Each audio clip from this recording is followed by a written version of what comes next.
नमस्कार, मैं दीपक और आप देख रहे हैं डीएस की टॉक्स। आइए बात करते हैं अजब बिग बॉस की गजब कहानी की। ये अजब बिग बॉस जहां पर एक आदमी आता है दो दो बीवियों को लेकर के, लेकिन उसके कैरेक्टर पर कोई प्रश्न चिन्ह खड़े नहीं करता है। इनफैक्ट घर की काफी सारी महिलाएं उसे जस्टिफाई भी करती हैं, बट वो महिलाएं जो कि अरमान मलिक को जस्टिफाई कर रही हैं, दूध का धुला मान रही हैं, वही महिलाएं जो हैं वो विशाल पांडे के कैरेक्टर के ऊपर प्रश्न चिन्ह खड़े कर चुके हैं। देखो, ये बात तो मैं पहले भी कह चुका हूं कि विशाल पांडे कोई दूध का धुला है नहीं, वो गलत है। बट क्या अरमान मलिक सही हो जाता है? ये अरमान मलिक जिसने शादीशुदा होने के बावजूद अपनी जो पत्नी है उसकी सहेली को ताड़ा।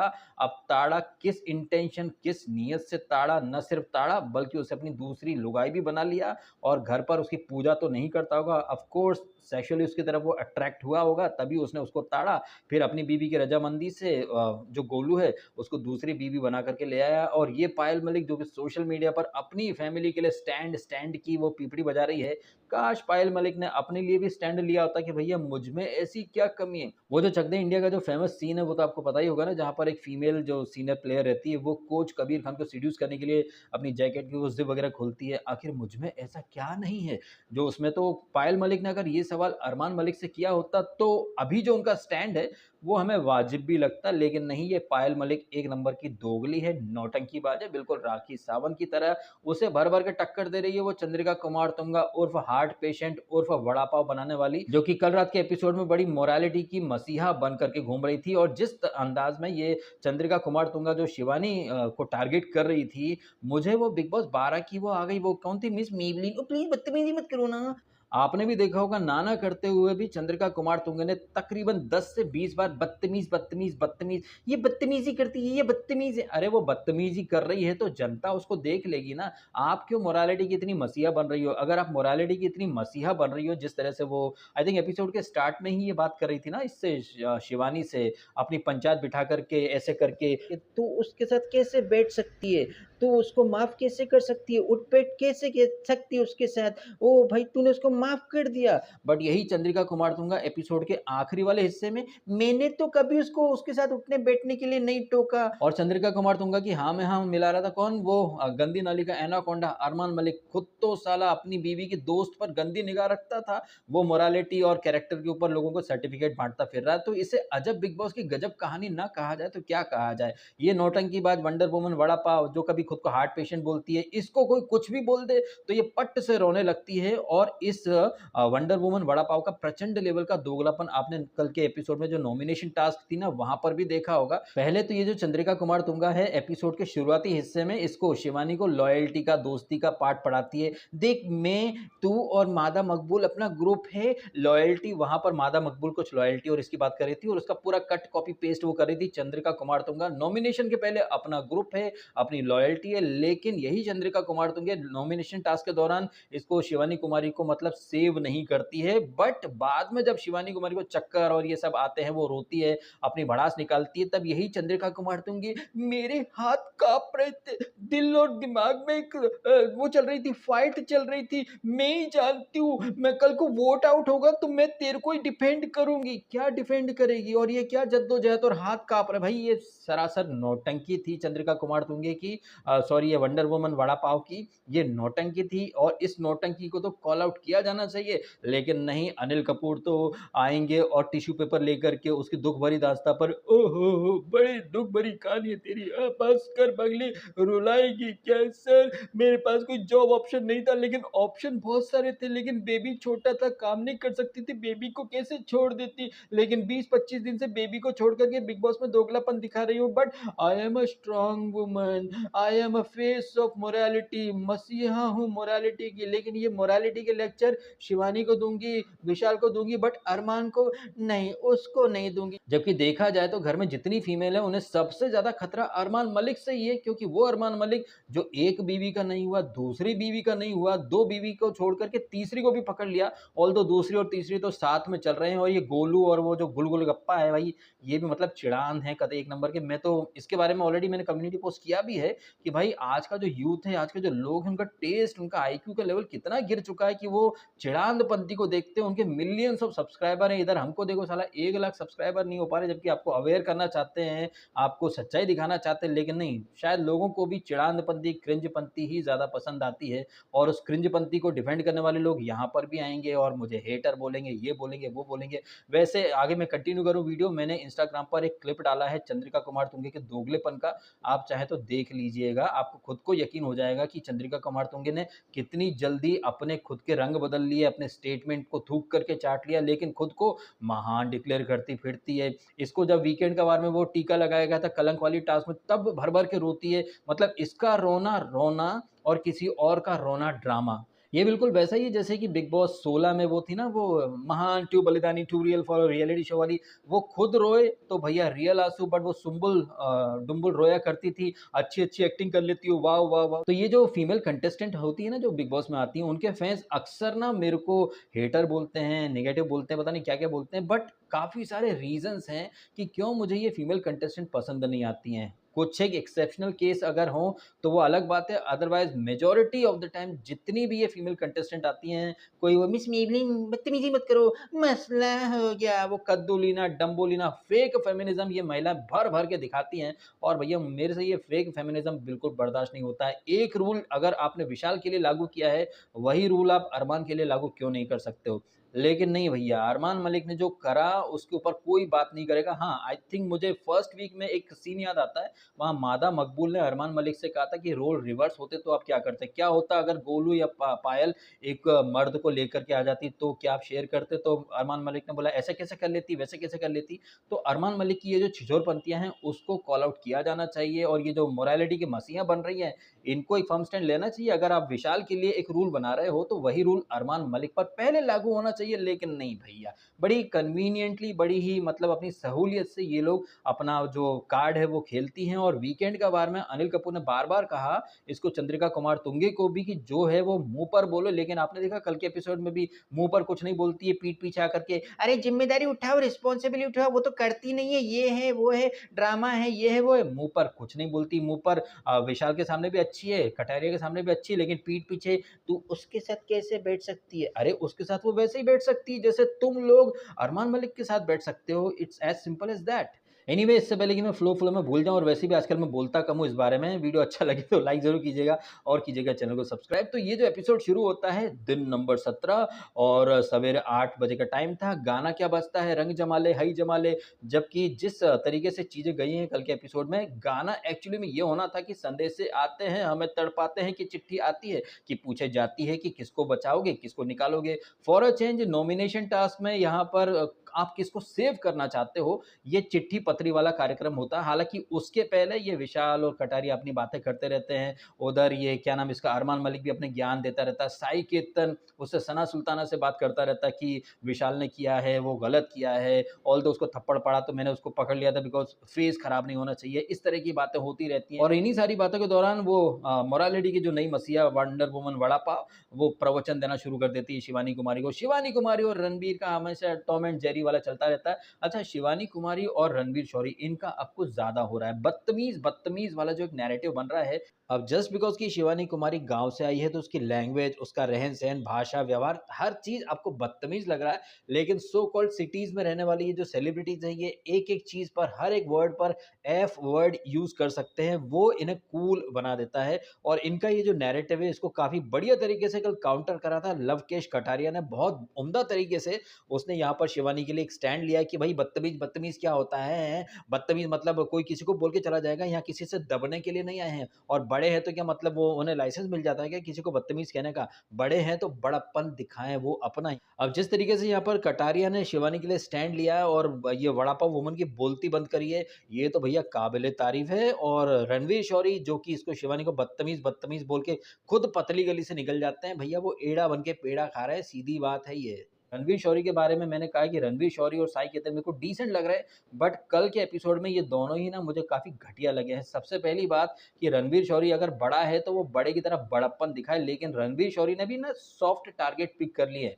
वो शिवानी की बदतमीज़ी को बार-बार कॉल आउट करता है, बट यही रणवीर शौरी जो है वो अरमान मलिक, उसकी पत्नी कृतिका, उनकी जो चिड़ांद पत्नी है या चंद्रिका कुमार तुंगे का दोगलापन, उसे वो मतलब कन्वीनिएंटली इग्नोर कर देता है। और जिस तरह से कल ये शिवानी और रणवीर की बार-बार फाइट भी हुई है, रणवीर शौरी ओपनली सुट्टा मारते हैं, उन पर कोई एक्शन, कोई रूल लागू नहीं हो रहा है।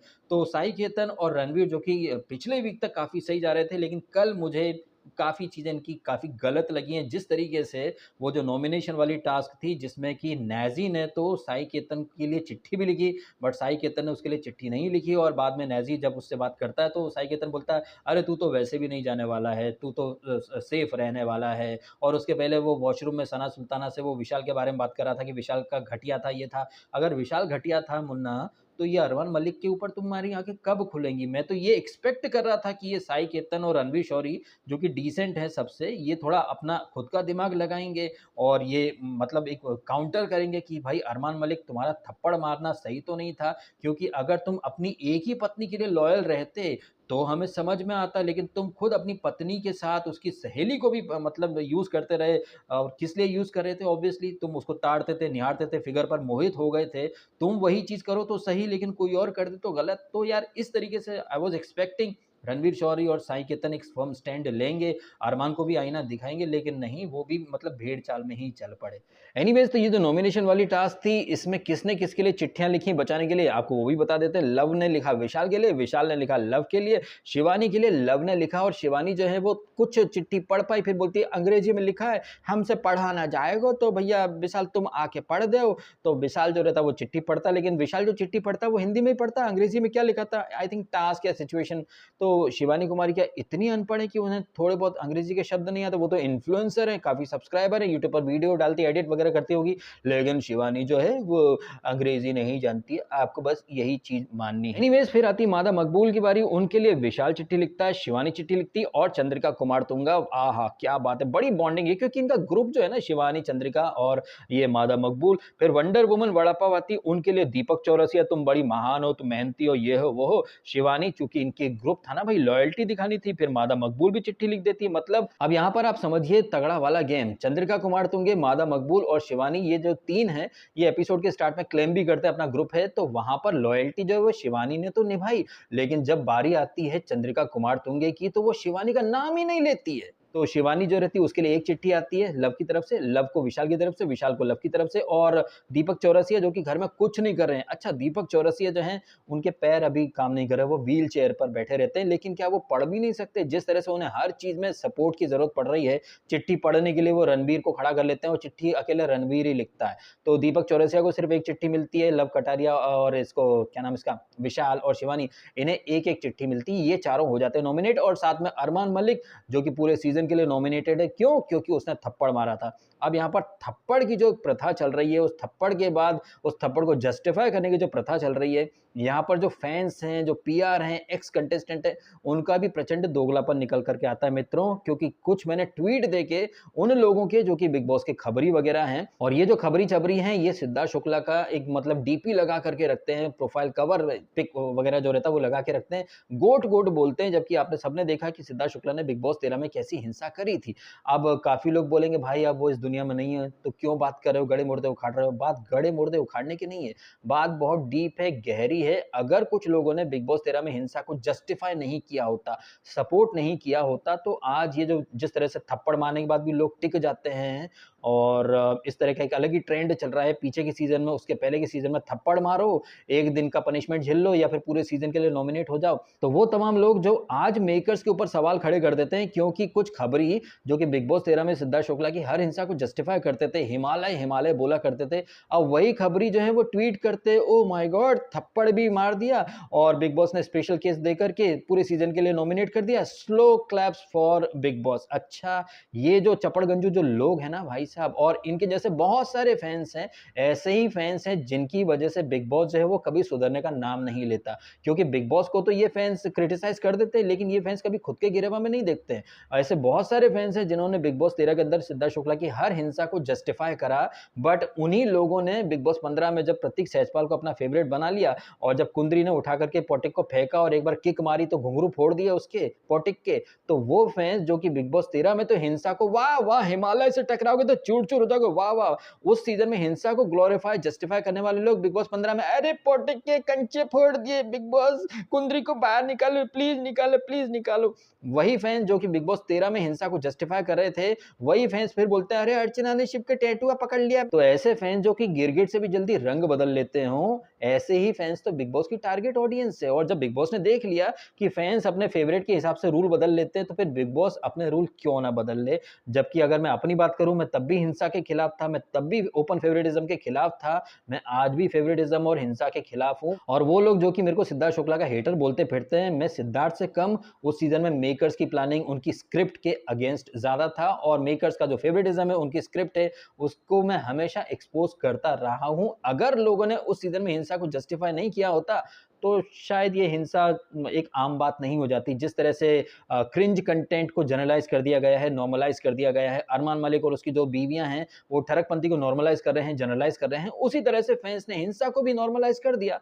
अब ये तो नॉर्मल सी बात हो। एंड अब तो बिग बॉस के अंदर हिंसा भी अलाउड है, क्रिंज कंटेंट भी अलाउड है। एक आदमी दो दो बीवी को लेकर के आ सकता है, बट वही आदमी बोल सकता है तूने उसकी बीवी को क्यों ताड़ा? अरे कैसे ताड़ा, क्यों ताड़ा? तूने भी तो ताड़ा होगा ना अपनी बीवी को होते हुए, तो उसने भी ताड़ लिया तो वो गलत कैसे हो गया? गलत होगा तो तू भी होगा, वो भी होगा, लेकिन नहीं भाई साहब, बिग बॉस ओटीटी के अंदर जो है एक अलग ही नैरेटिव बन रहा है। वहां पर एक शेर फिट हो जाता है कि हम आह भी भरते हैं तो हो जाते हैं बदनाम, वो कत्ल भी करते हैं तो चर्चा नहीं होता। ये वाला जो शेर है ना, ये विशाल पांडे पर तो फिट होता ही है, बिग बॉस के बाकी कंटेस्टेंट पर भी फिट हो जाता है। जैसे कि मादा मकबूल, वो इस बात से अपसेट थी, हर्ट थी कि नैजी ने उसके लिए चिट्ठी नहीं लिखी। हालांकि यही मादा मकबूल पिछली वीक नैजी को बस के नीचे डाल आई थी, बट कल रात के एपिसोड में इसने गलती का जो है वो प्रायश्चित किया और नैजी को सेव करने के लिए चिट्ठी लिख दी। बट इस बात से ये नाराज हो गई कि नैजी ने भाई साई केतन के लिए चिट्ठी लिख दी, हमारे लिए चिट्ठी नहीं लिखी। इस बात से मैडम के इतने गुर्दे छिले कि भैया पूरे एपिसोड में बाद में ये रोती ही रही, वाइब नहीं आ रही है, नेगेटिव वाइब, सब मुझे पता चल गया कौन मेरा दोस्त है कौन मेरा दोस्त नहीं है।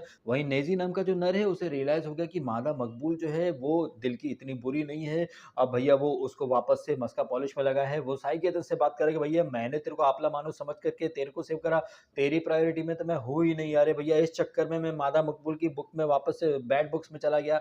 तो वहां पर रूठना मनाना, एक दूसरे को कन्विंस करना, यही सब कुछ चलता रहता है। उधर वो शिवानी रोती रहती है, इधर ये मादा मकबूल रोती रहती है। उसको शिवानी को ये विशाल लव कटारिया समझाने की कोशिश करते हैं और शिवानी को बस के नीचे फेंकने वाली चंद्रिका कुमार तुंगे, मेरा हाथ कांप रहा था, दिल और दिमाग में जंग हो रही थी, मैं तेरे को सेव करूंगी। और शिवानी बोलती हाँ बहन तुमने तो कर ही दिया शिव, हाँ नौटंकी, फिर चक्कर आना, वो मेडिकल स्टाफ और इसके पास जाना, फिर बाद में रणबीर शौरी और शिवानी का वो सोने के ऊपर झगड़ा, यही सब हुआ है बस, और कुछ खास हुआ नहीं। अब आपका क्या मानना है? जिस तरह से शिवानी जो है वो नॉमिनेशन में आने के बाद बौखला जाती है, हालांकि इसका बौखलाना लाजमी है क्योंकि इसे इसी की बहन यानी कि चंद्रिका, जो कि बड़ी लॉयल्टी की बात कर रही थी, उन्होंने भी सेफ नहीं करा। तो ये भाई दुख तो इसको हुआ है, लेकिन ये हर बार नॉमिनेशन में आने के बाद बौखला जाती है। फिर ड्यूटी के नाम पर ये वो साई केतन और ये चंद्रिका कुमार तुंगा फिर से चढ़ जाते हैं। दूसरी तरफ जो मादा मकबूल है, उसके गुर्दे छिल गए क्योंकि नाजी ने उसके लिए चिट्ठी नहीं लिखी।